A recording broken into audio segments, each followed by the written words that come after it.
front of me is Poco F4 and today I would like to show you how you can change and customize theme of your keyboard on this Poco device. Start by accessing settings and scrolling down.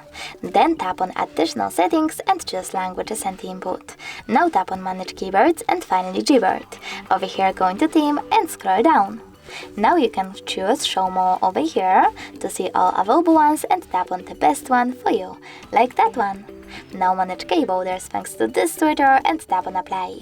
When I go back, as you can see, theme of this keyboard has changed.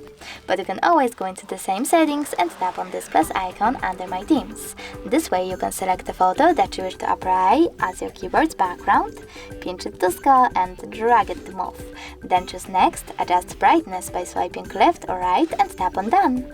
Finally manage keyboarders and choose apply over here. Now when I go back, as you can see, theme of my keyboard was successfully customized with an image.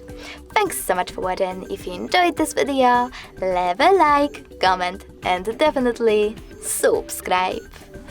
Bye!